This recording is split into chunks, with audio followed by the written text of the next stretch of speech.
नमस्कार साथै हार्दिक स्वागत। म प्रदीप सेन्चुरी।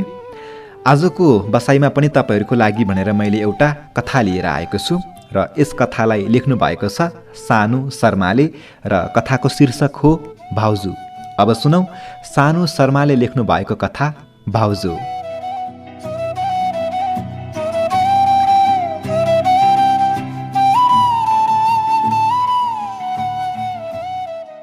काका, यो दाई तपाईँलाई खोज्दै आउनु भएको छ। मैले माइलो काकाको नातिले औँल्याएतिर हेरेँ।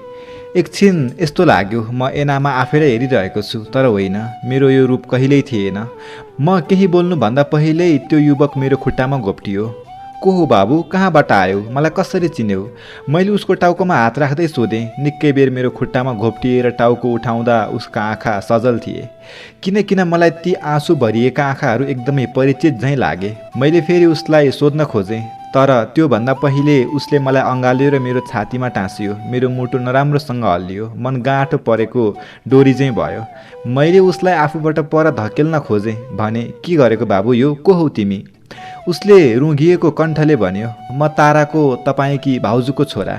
मेरो मुटु उफ्रेर मुखबाट बाहिर निस्कन खोज्यो। मैले भयभरको शक्ति बटुलेर उसलाई पर धकेलेँ। धेरै बेर उसलाई निहालेर हेरेँ। यति बेलासम्म उसका आँखा बर्सिन सुरु गरिसकेका थिए। मैले भक्कानिँदै उसलाई अँगालेँ। लाग्यो वर्षौँपछि श्रापमुक्त भएँ म। मेरी भाउजूको अंश मेरो अँगालोमा थियो, मतलब मैले क्षमादान पाएँ। अब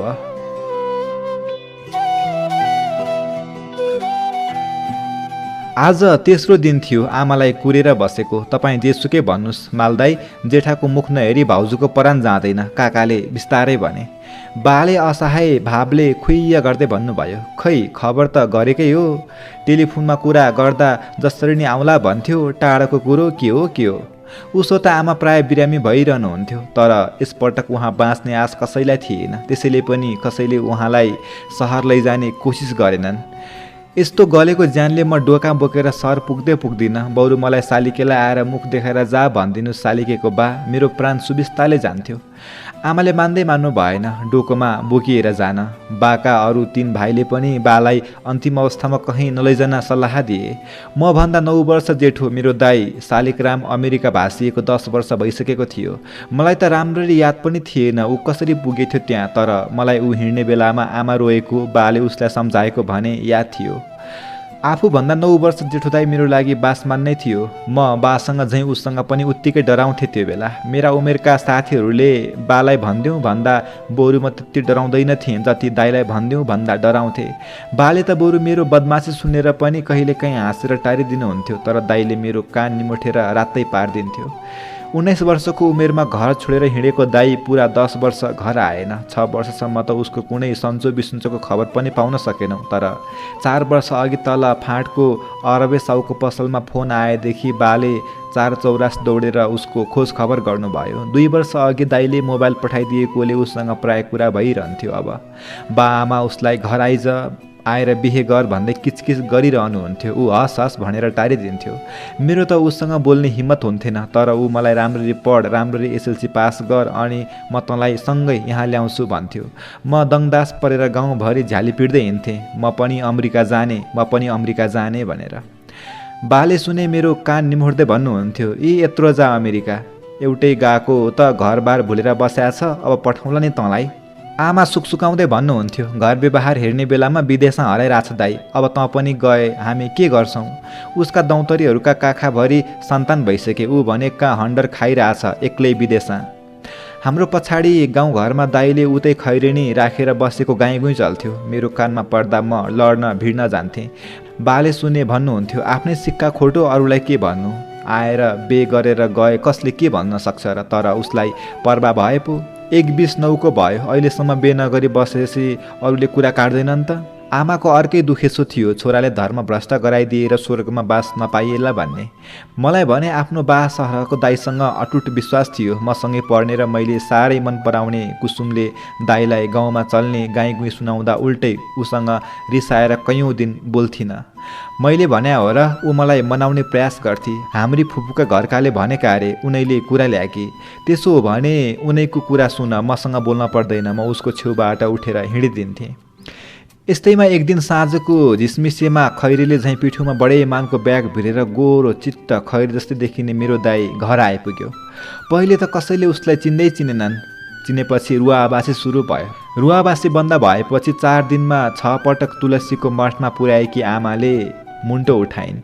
2 दिनसम्म त आमाले दाईको हात छोड्नु भएन। 10 वर्षको कसर जो पुरा गर्नु थियो। तेस्रो दिन उहाँले नाति नातिनीको नभए पनि बुहारीको मुखसम्म हेरेर मर्ने आफ्नो चाहना व्यक्त गर्नुभयो। दाईको मुखबाट हुन्छ या हुन्न ननिस्किँदै बा काकाहरू अरू नातेदार र गाउँलेहरू समेत उमाथि खनिए। बिचरो दाई। बाले बिस्तारै भन्नुभयो, यही कारणले बाँची पो हाल्छ कि तँ आएदेखि अनुहार उज्यालो भएको छ, उठेर बसेकी छ, पेटमा पानी अडेको छ। बाबु शालिक, अब यसलाई जलाएर जान्छस् कि जिलाएर तेरो इच्छा। सबैले एकमुखले बाको अनुमोदन गरे। दाईले डगबगाएको आँखाले आमातिर हेरेर टाउको झुकायो। सबैले त्यसलाई दाईको स्वीकृति सम्झे। काकाहरू कोही सहरतिर दौडिए किनमेल गर्न, कोही केटी पक्का गर्न। उसो त आमाले वल्लो पल्लो गाउँका 2-4 जनावटी केटी छानिराख्नु भएको थियो पहिले। तर यो हतारमा दाईको लागि जुरिन् पल्लो गाउँकी तारा, कुसुमकी दिदी। थाहा छैन दाई खुसी भयो कि भएन, तर म धेरै खुसी थिएँ। लाग्यो कुसुमलाई लिएर जुन भविष्यको सपना म बुन्दै थिएँ त्यो अब पुरा हुने भयो। 3 दिनभित्रै दाईको बिहे भयो गाउँकै मन्दिरमा। यो सबै भइराख्दा दाई चुइक्क बोलेन। जसले जे भने पनि उसले सबै सुनिदियो, मानिदियो। उसका कुरा काटेर नथाक्ने सारा गाउँले उसको प्रशंसामा आकाश पाताल जोड्न लागे। कुसुमकी दिदी तारा मेरी भाउजू बनेर भित्रिन हाम्रो घरमा।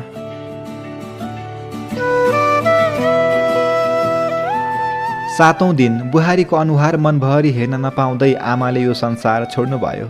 अनुहारभरि सन्तुष्टिको आभा बोकेर दाई डाँको छोडेर रोयो। त्यसबेला मैले बुझ्नै सकिनँ ऊ आमालाई बचाउन नसकेको आफ्नो असमर्थतामा रोयो या किन। तारा भाउजू हुने खाने परिवारकी थिइन्। उनका बा धेरै वर्षसम्म गाउँको प्रधान पञ्चा थिए। पञ्चायतकालमा तारा भाउजू गाउँका एकदमै कम छोरीमध्ये एकमा पर्थिन् जसले स्कुलको मुख देखेकी थिइन्। अझ तारा भाउजूले त एसएलसी पास गरेकी थिइन्। उनकी बहिनी कुसुम मसँगै 10मा पढ्थिन्। भाउजूको सबैभन्दा ठुलो योग्यता एसएलसी पास हुनु नै थियो दाईसँग बिहे गर्न। क्रिया सकेपछि दाई अमेरिका उड्ने तयारीमा लाग्यो। बाले रोक्ने कति कोसिस गर्नुभयो तर उसले यति दृढतापूर्वक नकार्यो कि बाले फेरि केही भन्न सक्नु भएन। काकाहरूले सम्झाउन खोजे। गाउँका बुढापाखा अघि सरे। सासु ससुराले हात जोडे तर दाई रोकिएन। 20 दिन पुरानी आफ्नो विवाहिताको मौन आँसुका धाराले लतपताएको गाँजललाई व्यवस्था गर्दै कागजपत्र मिलाएर लिन आउने आश्वासन तिर्साएर दाई विदेशियो। तारा भाउजू कयौँ रात भक्कन छोडेर रोइरहिन्। म आफ्नै कोठामा बसेर उनको रुवाई र छटपटाहटको मौन साक्षी बने लामो समयसम्म। बिस्तारै भाउजूले आमाको ठाउँ लिइन्। काम गर्ने हली गोठालाहरूले आमालाई झैँ ठुली मुखिनी भनेर बोलाउन थाले। म भन्दा केही महिना मात्र जेठी भाउजू व्यवहारले पनि ठुली मुखिनी बनिन्। तर दाईका आक्कल झुक्कल आउने फोन सुनेर ओछ्यानमा रातभर छटपटाउँदै रुने उनको बानी उस्तै रह्यो। समयसँगै मैले र कुसुमले एसएलसी पास गऱ्यौँ। बाले मलाई सहर पढ्न पठाउने कुरा गर्नुभयो। म खुसी खुसी तयार भएँ। राति खाना खाने बेला भाउजूले जबरजस्ती खाना थपिदिँदै भन्नुभयो, दाईलाई त एक छाक मिठो पकाएर खुवाउन पाइनँ, अब तपाईँ पनि जान लाग्नुभयो।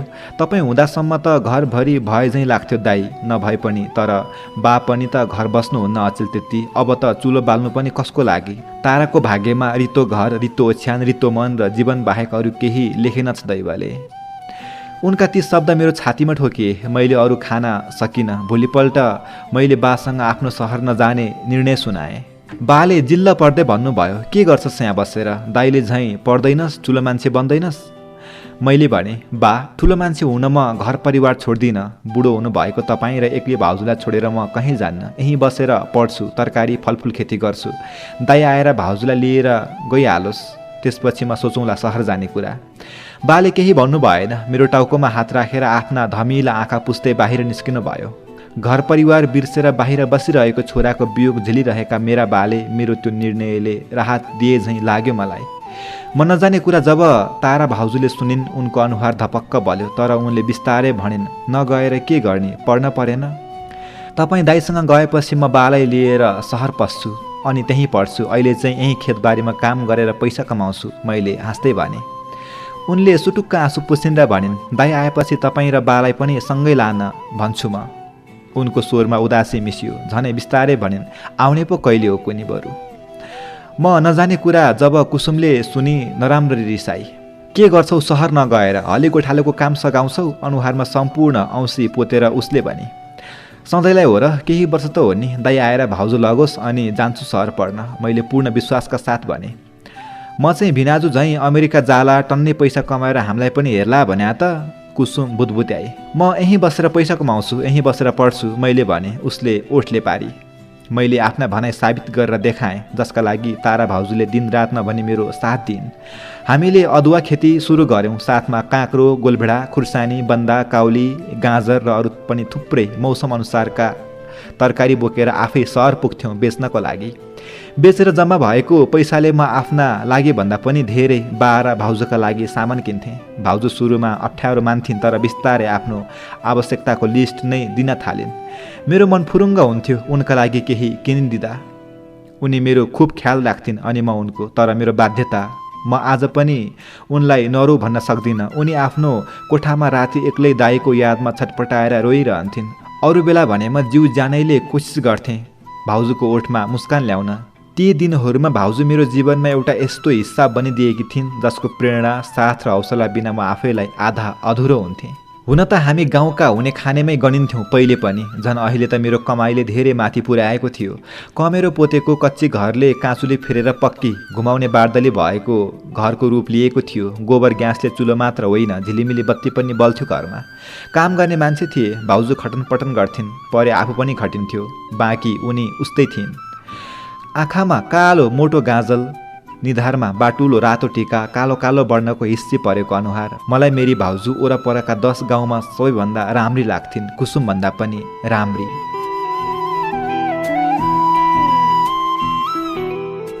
5 वर्ष बित्यो, म 24 वर्षको लक्का जवान भएँ। दाई फर्केर आएन। भाउजूको छटपटी र रुवाई कम हुँदै गयो। अब त दाइले कहिलेकाहीँ फोन गर्दा पनि उनी कुरा नगर्ने बहाना खोज्थिन्। खुसी देखिन्थिन्, तर मलाई जति कसलाई थाहा थियो र उनको पीडा। मलाई त्यति बेला असहाय हुन्थ्यो जति बेला उनका दौतरीहरू एउटा सन्तान डोर्याएर अर्को काखमा च्यापेर उनलाई भेट्न आउँथे। त्यसबेला मेरी भाउजूको पीडा आँखामा छल्किन्थ्यो, मेरो मुटुमा गाँठो पर्थ्यो। हिजो मैले बुझेको थिइनँ बिहे गरेको 20 दिनमा लोग्नेसँग अलग हुनुको उनको पीडा, तर आज म उनका ती एक एक आँसुका एक एक सुस्केरा र छटपटीको अर्थ बुझ्थेँ। सायद उनले भन्दा पनि धेरै। त्यसैले पनि म चाहन्थेँ उनी गाउँमा अरू युवती झैँ सिँगार पटार गरून्, राम्री भएर हिँडुन्, हाँसो ठट्टा गरून्। तर मैले उनलाई दाँत देखिने गरी हाँसेको कहिल्यै देखिनँ मेरी भाउजू बनेपछि। पहिले पहिले बाह्र काकाको नामले चिनिन्थेँ म, अब उनीहरू मेरो नामले चिनिन्थे। कयौँ मान्छेहरूले मेरो कारणले रोजगारी पाएका थिए। गाउँ अब धेरै फेरिएको थियो। घर घरमा फोन थियो, बिजुली थियो, तलको खोलाको छेउसम्म त ट्र्याक्टर ट्रक पनि आउँथे। त्यसैले अब तरकारी लिएर सहर पुग्नै पर्थेन। सहरबाट टिप्पर लिएर मान्छे तरकारी उठाउन फाँटसम्मै आइपुग्थे। घरसम्म भने अझै मोटर आउन सक्थेन, मोटरसाइकल भने मजाले आउँथ्यो। फाँटमा मेरो पनि ठुलो पसल थियो, आफ्नै मिनी ट्रक थियो, मोटरसाइकल थियो, जसमा चढेर हरेक हप्ता सहर पुग्थेँ म कुसुमलाई भेट्न। एसएलसी पास गरेपछि ऊ सहरमै मामाको घरमा बसेर पढ्दै थिए। उसले त मलाई पनि सहर जान कति कर गरेकी थिए, तर म गइनँ। घरमा गाउँमा मेरो बिहेको कुरा हुन थालेको धेरै भइसकेको थियो, तर मैले कसम खाएको थिएँ दाइ नआएसम्म र भाउजूको आँखाको उदासी नपुछेसम्म म बिहे गर्दिनँ भनेर। कुसुमले ब्याचलर अफ नर्सिङ सकेर अस्पतालमा काम गर्न थालेकी थिए। उसका बा आमा अब उसको बिहेका लागि हतार गर्न थालेका थिए। त्यसैले कुसुम घुमाइ फिराइ मसँग बिहे गर्न चाहेको कुरा गर्न थालेकी थिए। तर मैले उसलाई मुख फोडेर केही भनेको थिइनँ। म चाहन्थेँ घरका पाकाहरूले नै त्यो निर्णय गरून्, तर त्यसका लागि दाइ आउन जरुरी थियो। अर्को 1 वर्ष बित्यो। केही दिन यता बा बिरामी हुन थाल्नु भएको थियो। सायद त्यसैले पनि होला उहाँ प्रत्येक दिन जस्तै फोन गरेर दाइलाई बोलाउनुहुन्थ्यो र भाउजूसँगै लैजान किचकिच गर्नुहुन्थ्यो। तेरो कारणले भाइले पनि बिहे नगर्ने भयो उहाँ भन्नुहुन्थ्यो। यसबीच भाउजूका बा आमाले कुसुम र मेरो बिहेको कुरा चलाए बासँग। बालाई कुनै आपत्ति थिएन। बाले मलाई सोध्नुभयो। मेरो जवाफ उही थियो, पहिले दाइ घर आओस्। त्यो फागु पूर्णिमाको दिन थियो। सहरको हावाले गाउँलाई पनि छोडेको थिएन। अत खाडी, कोरिया, मलेसिया र इन्डियाले तान्न नभ्याएका विदेश र सहरबाट छुट्टीमा आएका सारा युवा युवतीको अनुहार रङले सरोवर नचिनिने भएको थियो।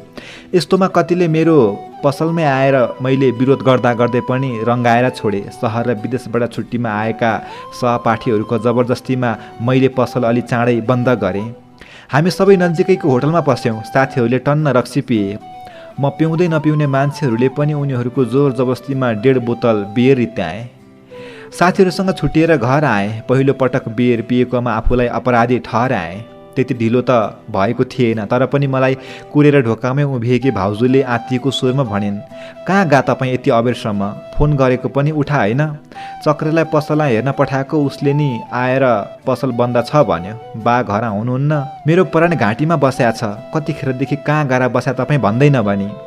उनको आँखाबाट आँसुका ढिक्का झरे। मेरो मुठु गाँठो पर्यो। यसै अपराध बोधले भरिएको मेरो मन उनको आँसुले छिया छिया भयो। म साथी। मेरो मुखबाट शब्द भन्दा आँखाबाट आँसु सजिलै झर्यो। अन्यासै उनी हातले मेरो मुख छोप्दै हाँसिन्। कहाँबाट दलेर आउनुभयो यति विधि रङ? ढिँडो जस्तै हुनुभएको छ। उनले आँसु पुछिन्। तपाईँको त छायाले पनि चिन्छु र पो, नत्र अनुहारले त कहाँ चिन्न सक्नु? उनी चिसो आँखा लिएर हाँसिरहन्। म रुँ कि हाँसौँ भएर उनीलाई हेरिरहेँ। अब रातभरि यहीँ उभिरहने हो? हिँड्नुस् भित्र। उनी भित्र पसिन्। म लुरुक्क उनको पछि लागेँ। उनको अनुहारमा कतै रङको एउटा छिटा पनि थिएन। झन् अचेल त उनी टुप्पीसम्म लामो सिन्दुर पनि लाउँथिनन्। त्यसैले हो कि किन हो, मलाई उनको अनुहार झनै रित्तो र उजाड लाग्यो। मेरो मन उनीप्रति सहानुभूतिले भरियो। कस्तो अत्यासपूर्ण जीवन बाँच्न बाध्य पार्यो मेरो दाइले यो निरही प्राणीलाई। मेरो मन आक्रोशले भरियो दाइप्रति। आओस् मात्रै न घर, मैले जान्याछु, मनमा नै सोचेँ मैले। भात पस्कन्छु, तपाईँ हातमुख धोएर आउनुहोस्, भाउजू भन्दै थिइन्। म खाएर आएको, तपाईँ खानुस् भाउजू। उनको त्यो विधवाको जस्तो उजाड उडाट रूप सामु अझै उभिने मेरो हिम्मत भएन। म उनीतिर हेर्दै नहेरी माथि उक्लिएँ। निकै बेर म त्यत्तिकै आफ्नो कोठामा छटपटाइरहेँ। दाइसँग मनमनै झगडा गरिरहेँ। अचानक पल्लो कोठाबाट आएको भाउजूको सिकसिक मेरो कानमा ठोकियो। मलाई औडाहा छुट्यो। म उठेँ, बसेँ, फेरि उठेँ, तर सधैँ जस्तै कान थुनेर निदाउन सकिनँ। मैले निकै पटक ढकढकाएपछि भाउजूले ढोका खोलिन्। दुवै हात पछि गरेर ढोकामा उभिएकी मलाई देखेर उनको अनुहारमा आश्चर्य पोतियो। लौ हेर, अहिलेसम्म मुखै नधोइ पो बसा रहेछ यो मान्छे। जानुस्, मुख धोएर सुत्नुहोस्, अबेर भइसक्यो। उनी सुन्निएको आँखा मबाट हटाएर उता फर्किन खोजिन्। मैले पूजा कोठाबाट मुठीभरि ल्याएको अबिर उनको अनुहारभरि दलिदिएँ। बाबु, उनले विरोध गर्न खोज्दै भनिन्, के गर्नुभएको? म तपाईँको यो विधवा जस्तो रूप हेर्न सक्दिनँ। सत्य, म चाहन्छु आजको फागु पूर्णिमाको सबै रङ तपाईँको जीवनमा भरियोस्। मैले थरथर काँप्दै भने। उनी मेरो हात झटारेर अघि बढ्न खोजिन्। कहीँ अल्झिएर धर्मराइन्। मैले थाम्ने प्रयास गरेँ। यो कोसिसमा हामी दुवै लड्यौँ र छताछुल्ल पोखियौँ।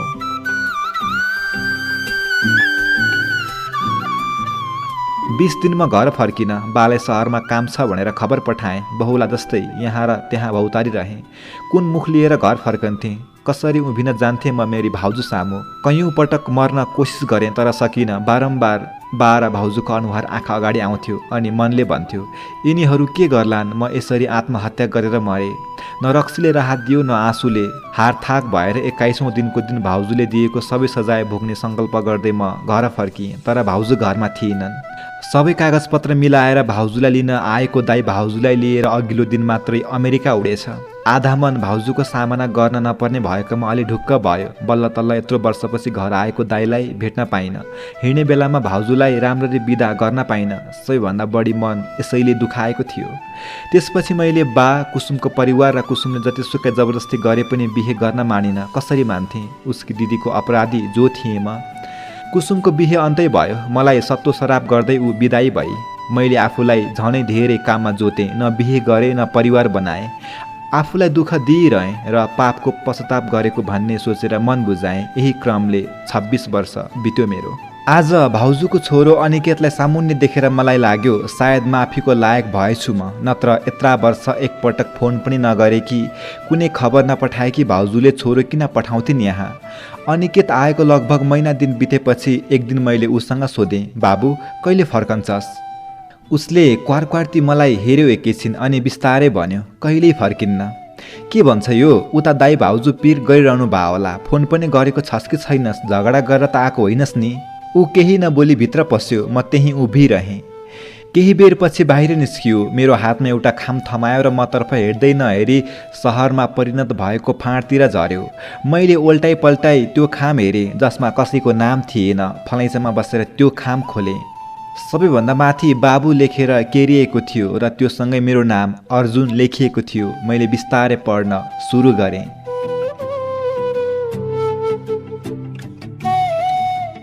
यो चिठी तपाईँको हातमा पर्दा म अर्कै दुनियाँमा विश्राम गरिरहेकी हुनेछु। म अडिएँ।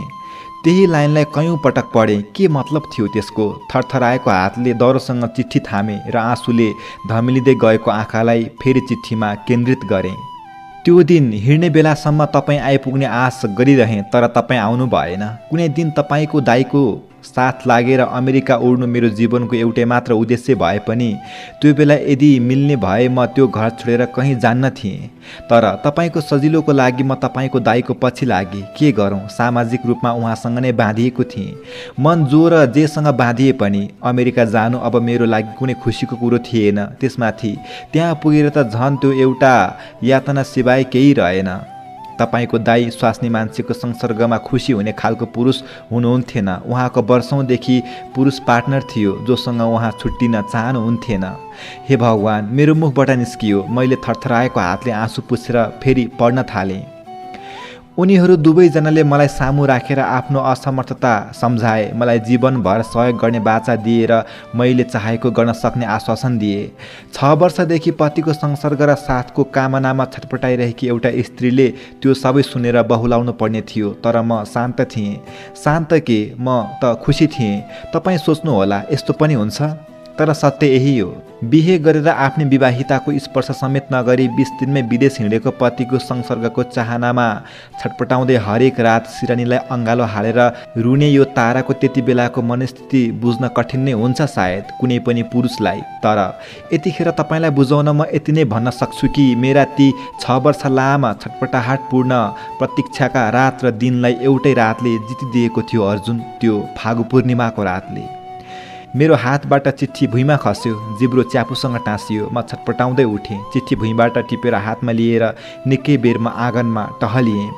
हुन त भाउजू दाइसँग अमेरिका हिँडिसकेपछि पनि मेरो आँखा अगाडिबाट उनको अनुहार कहिल्यै पुछिएन।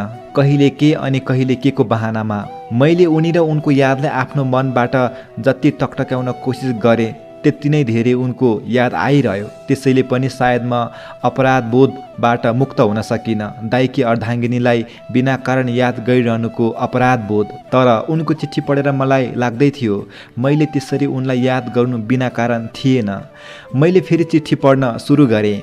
तपाईँको दाइले आफ्नो कुराको मान राख्नुभयो। उहाँ जोसँग र जसरी बसे पनि आफ्नो नामसँग जोडिएको मेरो नाम यथावतै रहन दिनुभयो। समाजको आँखामा हामी पति पत्नी नै रह्यौँ। यहाँ आएको केही महिनापछि थाहा पाएँ म गर्भवती थिएँ। मेरो मुखबाट अन्यासै लामो सास निस्कियो। मैले आफ्नो निधारमा रसाएको पसिना पुछेँ र मनको ज्वार भाटलाई थाम्दै फेरि चिठी पढेँ। तपाईँको दाइले कुनै प्रश्न सोध्नु भएन, बरु मलाई भन्नुभयो, तारा तिमी यदि यो बच्चाको बाउसँग बिहे गरेर उसँग जीवन बिताउन चाहन्छौ भने भन, म तिमीलाई मद्दत गर्छु। म के भन्थेँ तपाईँ नै भन्नुहोस् अर्जुन। जीवन तपाईँको दाइसँग अनि मन तपाईँसँग बाँधिएको थियो मेरो, तर रोज्न पाउने अधिकार मलाई दिएको थिएन समाजले। तपाईँसँग मन जोड्नु मेरो रोजाइ कदापि थिएन, तर मेरो भोक प्यास आँसु पीडा र मन बुझिदिने तपाईँसँग आफसे आफ बाँधिन पुगेको यो असत्य मनलाई मैले कसै गरी फकाएर फेरि अन्तै कतै मोड्नै सकिनँ, खास गरी त्यो रात पछाडि। तपाईँ मलाई पतित पत्रु नै मान्नुहोस्, तर अर्जुन त्यो रात तपाईँले मेरो शरीरलाई पहिलो पटक छोए पनि मेरो मन तपाईँसँग बिटोलिएको धेरै भइसकेको थियो। भित्ताको यतापट्टिबाट उतापट्टि सुत्नु भएको तपाईँको छातीमा टाउको राखेर निदाउन थालेदेखि नै त मैले छोडिदिएको थिएँ तपाईँको दाइलाई सम्झिएर रुन। त्यसपछिको मेरो रुवाई उनको यादमा नभएर आफ्नो बाध्यताको लागि हुन्थ्यो। सिन्दुर एउटाको नाउँमा र छटपटाहट अर्काको लागि, यसरी नै सारा जीवन बिताउन राजी थिएँ म। तपाईँको छेउछाउमै तपाईँ सुतेको कोठाको भित्तालाई छोएर नै तृप्त हुन सिकिसकेको थिएँ मैले अर्जुन। तर त्यो फागु पूर्णिमाको रातमा तपाईँले यो 6 वर्षकी विवाहितालाई पहिलो पटक विवाहित हुनुको अर्थ दिनुभयो। मेरो कुमारी तँलाई आमा बनेर फक्रने सौभाग्य दिनुभयो। अर्जुन तपाईँले भने झैँ मेरो जीवनमा सधैँका लागि रङ भरिदिनु भयो, नत्र त म कुनै बाँझो जमिन जस्तै सुकेको छातीमा फुल्न नसकेको कुमारित्व बोकेर यसै मर्ने थिएँ सायद। मलाई थाहा छ त्यो रातको लागि तपाईँले आफूलाई कहिले माफ गर्न सक्नु भएन, त्यसैले त आफूले मन पराएकी कुसुमसँग बिहे गर्न सक्नु भएन। तर आज म तपाईँसँग भन्न चाहन्छु तपाईँको अपराध बोध गलत छ, किनकि मलाई जति कसलाई थाहा छ तपाईँको नियतमा खोट थिएन भनेर। ती 6 वर्षहरूमा हर घडी मेरो चिन्ता गर्दै मलाई खुसी राख्ने तपाईँको प्रयासमा केवल दाजुको अनुपस्थितिमा उसकी नवविवाहितको ख्याल राख्ने बाहेक अर्को कुनै सोच थिएन। त्यो त म नै थिएँ जो तपाईँको निश्चल निस्वार्थ साथमा जीवन भेट्न थालेँ। तपाईँको दाइकी अर्धाङ्गिनी भइरहन कोसिस नगरेको होइन। तपाईँको दाइले मलाई स्पर्श मात्रै पनि गरेर गएको भए मेरो कोसिस सफल पनि हुन्थ्यो होला, तर उहाँ त मेरो सिउँदोमा सिन्दुरको धर्को कोरेर मेरो कुमारी मनमा नयाँ कौतूहलता र प्यास जगाएर यसरी बिदा हुनुभयो मानौ म एउटा माटोको मूर्ति थिएँ। मलाई आजीवन उहाँको प्रतीक्षा गर्न मन्जुर थियो, तर कुन आधारमा? न मैले उहाँको बोली सुनेकी थिएँ, न स्पर्श चिनेकी थिएँ।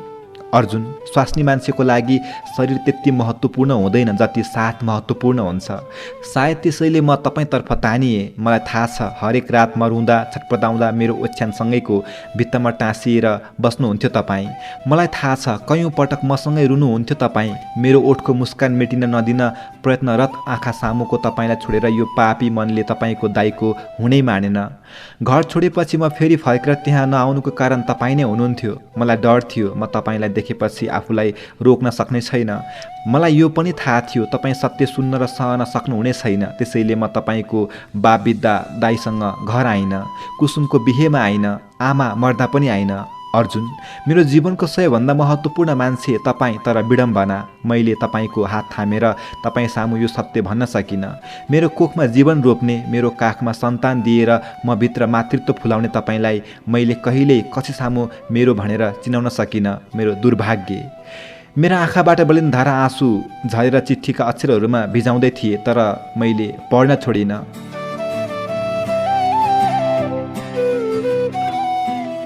जब कुसुम अमेरिका आई मैले उसलाई सबै कुरा भने। मलाई याद आयो कुसुमको बदलिएको व्यवहार। मैले उसँग बिहे गर्दिन भनेको बेलादेखि मसँग बोल्न छोडेकी कुसुम अमेरिकाबाट फर्केपछि मसँग आत्मीयतापूर्वक कुरा गर्थी र बात बेबात धन्यवाद भनिरहन्थे। सुनेर बिचरी बेसरी रोई। कस्तो भाग्य लिएर जन्मिएकी थिएँ म। अर्जुन, जोसँग सामाजिक रूपमा बाँधिएँ ऊ मेरो हुन सक्थेन, अनि जोसँग म मनले बाँधिएँ म उसको हुन सकिनँ। तपाईँको खोज खबर राख्दै तपाईँको छोरामा तपाईँको गुण भर्दै उसलाई हुर्काउँदै बितिरहेथ्यो मेरो जीवन क्यान्सरले नबिथोल्दासम्म। यो मेरो लागि नयाँ कुरा थियो। उनको धेरै थोरै खबर जे पनि म छेउ आइपुग्थ्यो त्यसमा क्यान्सरको कतै उल्लेख थिएन।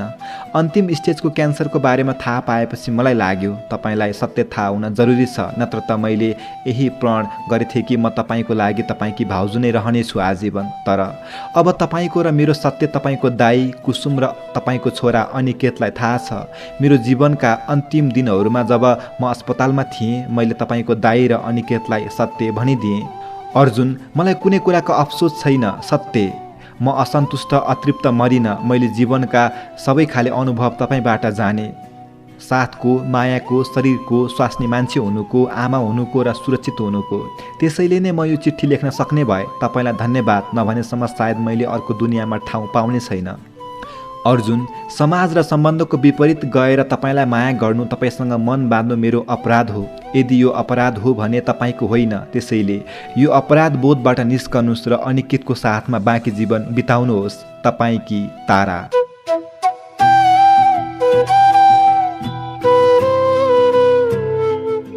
साहित्य संसारबाट साबर गरिएको कथा भाउजू, जसलाई लेख्नु भएको थियो सानु शर्माले। तपाईँलाई कस्तो लाग्यो कुन्नी?